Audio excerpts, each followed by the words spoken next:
last year, the government announced that there was a food crisis around the country, and they identified a number of people in the urban areas who were food insecure.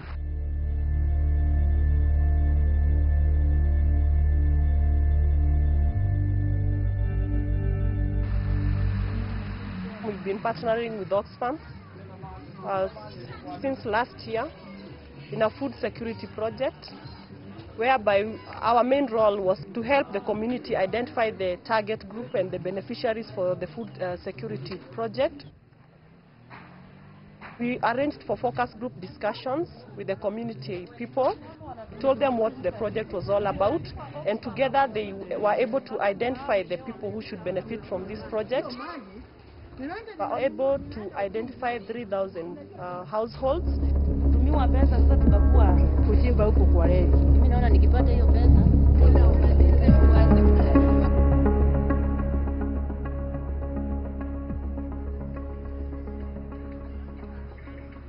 We decided that one of the best routes possible was using an electronic transfer system.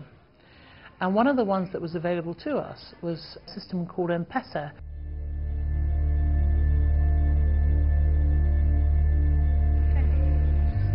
The reason that we chose this is not only because it's the most appropriate and a fairly cost-effective way of getting money out to our recipients, but also because it's a platform for exit.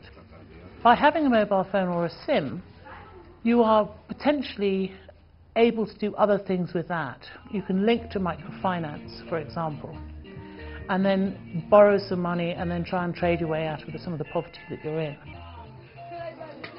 Mimi wanaamka asubuhi mapema, naamka naenda Bama, tunabeba makuku ndio tupate hizi vichwa. Na si kupewa, huwa tunapewa, tunauziwa. Tushanunua vichwa, sasa mimi narudi nyumbani, nakuja natengeneza mara zangu. Nakuja nauza miguu, kila mguu shilingi 1, na kichwa nauza shilingi 10. Jioni sasa nikimaliza kazi nitaangalia, nitaona nimepata kitu 300, 400. Nilienda kwa Mpesa nikatoa, nikaona pesa nimetolewa.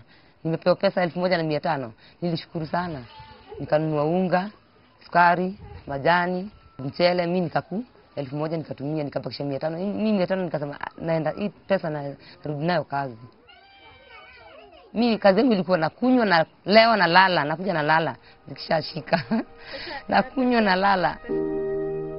If you've got a child-headed household, or a household with perhaps some challenges in terms of responsibility through alcoholism or drug use or whatever, then in order to make sure that that particular family unit or household gets the sustenance they need, which is, you know, it may not be best to give them a pile of cash.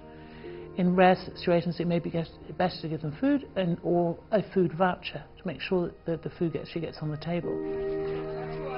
There are some people who've just fallen into this poverty trap that essentially just need a leg up. And if they can get themselves out of bed, you know, some of them are HIV positive, and start trading and then get themselves the medicines, they're okay actually. And so this is like a temporary measure until they can find themselves a more sustainable livelihood.